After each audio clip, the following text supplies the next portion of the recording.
নমস্কার। পশ্চিমবঙ্গের মাননীয় মুখ্যমন্ত্রী মমতা ব্যানার্জির অনুপ্রেরণায় সারা বাংলাকে এই চাইল্ড প্রোটেকশন, শিশু সুরক্ষা, বাল্য বিবাহ প্রতিরোধ, এই অনুষ্ঠানটি সারা বাংলায় হচ্ছে। আগামীকাল আমরা জলচক বালিকা বিদ্যালয়ে অনুষ্ঠানটি করলাম। দুর্যোগের কারণে অনুষ্ঠানটি শুরু হতে দেরি হয়েছে। দু একটি কথা বলে আজকে আমার বক্তব্যটি শেষ করব। সর্বপ্রথমে জলচক নাটেশ্বরী একাডেমি বিদ্যায়তনের কর্তৃপক্ষ, প্রধান শিক্ষক মহাশয়কে আমার প্রণাম জানাই এবং আমার স্নেহের ছাত্রছাত্রী যারা সামনে বসে আছো তাদেরকে সামনে রেখে কোন অনুষ্ঠানটি, তাদেরকে আমার শুভেচ্ছা, অভিনন্দন। এতক্ষণ ধরে আমাদের গুণী ব্যক্তিদের বক্তব্য মন দিয়ে শুনলেন এবং যে গুণী ব্যক্তিরা মঞ্চে উপস্থিত রয়েছেন প্রত্যেককেই আমার জলচক গ্রাম পঞ্চায়েতের পক্ষ থেকে শুভেচ্ছা, অভিনন্দন, প্রণাম জানাই। স্কুল ছোট বাল্য বিবাহ সচেতনা শিবির এবং আমার আশা কর্মী বোনেরাও বক্তব্য রাখলেন। রামবাবুকে আমরা বিভিন্ন সামাজিক অনুষ্ঠান, এই ধরনের সচেতনা অনুষ্ঠানে রামবাবুকে পাই। রামবাবুকে আমার ব্যক্তিগত এবং গ্রাম পঞ্চায়েতের পক্ষ থেকে শুভেচ্ছা, অভিনন্দন, ধন্যবাদ। আজকে ভারতবর্ষে এবং আমরা পশ্চিমী দেশ এই মোবাইলকে কেন্দ্র করে কি আমাদের গবেষণা কেন্দ্র হলো ইসরো এবং আমেরিকার যে গবেষণা কেন্দ্র হলো নাসা। ভারতবর্ষে এই মোবাইলের কোনো পার্টস, কোনো সফটওয়্যার, চিপ সবই আমেরিকা বা ইউরোপ বা বিভিন্ন দেশেরা তৈরি করেছে। পশ্চিমী দেশের ছাত্রছাত্রীরা এই মোবাইলটা যারা তৈরি করেছে, যেসব দেশ, তারা 24 ঘন্টার মধ্যে 2 ঘন্টা ব্যবহার করে। ভারতবর্ষ ছাত্রছাত্রীরা মোবাইলটি ব্যবহার করে 12 থেকে 14 ঘন্টা গড়। এই মোবাইলের মধ্যে থেকে আমরা ভালো জিনিসটাও পাই, আর এই মোবাইলের মধ্যে দিয়ে আমরা খারাপ জিনিসটাও রপ্ত করি। আজকে ভারতবর্ষের সবচেয়ে জ্বলন্ত সমস্যা হলো বাল্য বিবাহ। কেন্দ্র সরকার হোক কি রাজ্য সরকার, শিশু শিক্ষা নিয়ে আমরা বাংলার মানবিক মুখ্যমন্ত্রী জননেত্রী মমতা ব্যানার্জি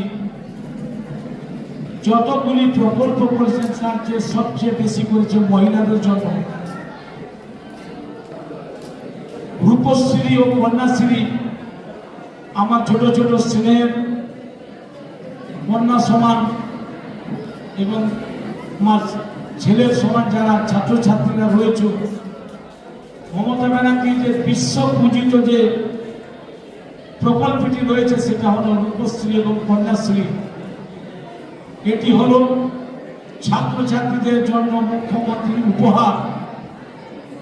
এই উপহারে কতজন ছাত্রছাত্রী উপহারের জন্য সময় দিয়ে স্কুল এবং সামাজিক জীবনযাপন শিক্ষাকে এগিয়ে নিয়ে যায়। আবার গ্রাম বাংলায় বেশিরভাগ দেখা যায় ছাত্রছাত্রীরা বাল্য বিবাহের সংখ্যাটা বেশি। আমরা গ্রাম পঞ্চায়েত এলাকায় কাজ করতে দেখি সবচেয়ে বেশি গ্রামীণ পশ্চিমবঙ্গে 14 থেকে 16 বছরের মেয়েরা এবং 18 থেকে 20 বছরের ছেলেরা তারা স্কুল বা কলেজ মাধ্যমিক পাস না করেও কিছু কিছু ছেলে মেয়েদের বিবাহ আবদ্ধ হওয়ার চেষ্টা করে। প্রতিনিয়ত আমরা সেই ছেলে মেয়ের বাবা মায়ের অভিযোগ শুনে আমরা পুলিশ প্রশাসনের দ্বারস্থ হয়ে তাদের আবার পুনরায় কিছু ছেলে মেয়েকে স্কুলে আমরা ভর্তি করিয়েছি। আবার যেসব ছেলেমেয়েরা আইন বিরুদ্ধে বিবাহ করেছে বাল্যকালে, তারা সরকারের হোমে জীবনযাপন করছে। ভারতবর্ষের বিভিন্ন প্রদেশের মানুষের শরীর স্বাস্থ্য, আজকে আমরা পাঞ্জাব, অন্ধ্রপ্রদেশ, তামিলনাড়ু, গুজরাট এবং পশ্চিমবঙ্গ এবং বিহার, উড়িষ্যা, এই তিনটি রাজ্য হল পিছিয়ে পড়া। গড়ে আমরা পিংলা থানায় 67 থেকে 68টি কম বয়সী বাল্য বিবাহ ছেলে মেয়েদের ধরে তাদের আবার পুনরায় জীবনযাপন করার চেষ্টা করি। কিছু কিছু বাবা মা এবং কিছু কিছু ক্ষেত্রে সামাজিক ভয়ের কারণে সেই বাল্য বিবাহটাকে মেনে নেয়।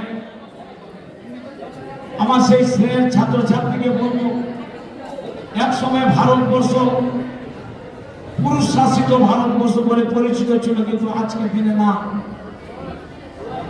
আমরা কিছুদিন আগে দেখলাম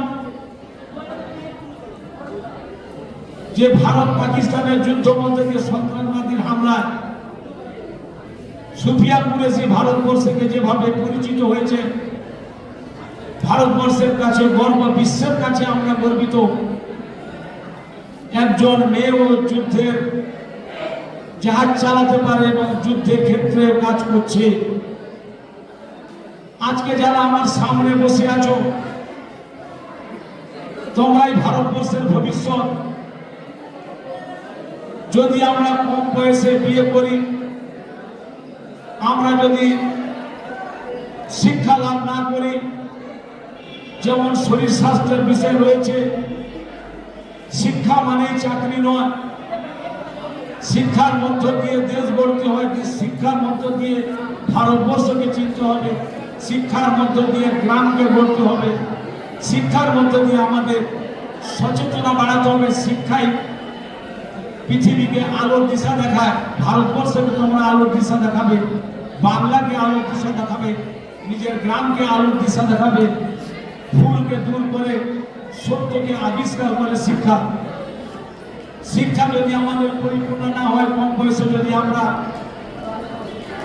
বাল্য বিবাহে আবদ্ধ হই, যেমন এটি বাল্য বিবাহ সামাজিক পাপ। সবচেয়ে গরিব পরিবারের মেয়ে ছেলেমেয়েরা বাল্য বিবাহে আবদ্ধ হয়ে যায়।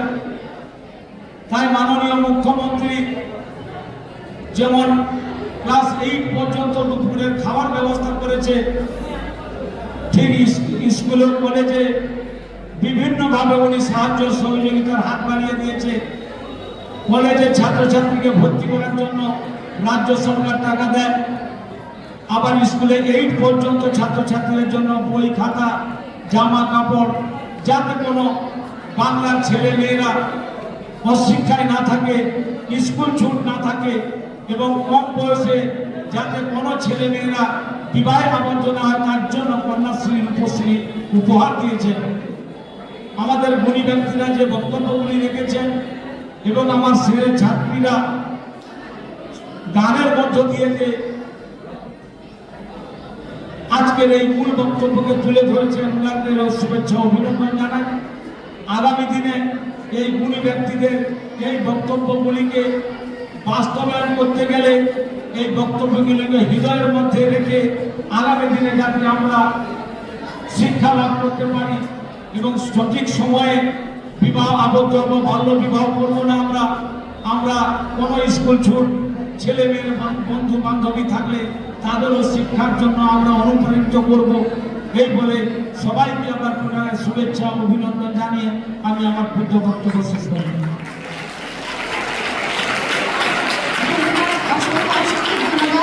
আমাদের দক্ষিণ অঞ্চলের উপপ্রধান মহাশয়কে তার মূল্যবান কিছু কথা আমাদেরকে উপহার দেওয়ার জন্য। এখন মঞ্চে ডেকে নেব একাদশ শ্রেণীর ছাত্রী আশ্রিনকে আরো একটি বক্তব্য বলার জন্য।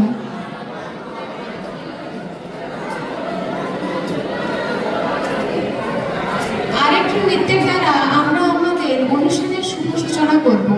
শুভ সমাপ্তি করব।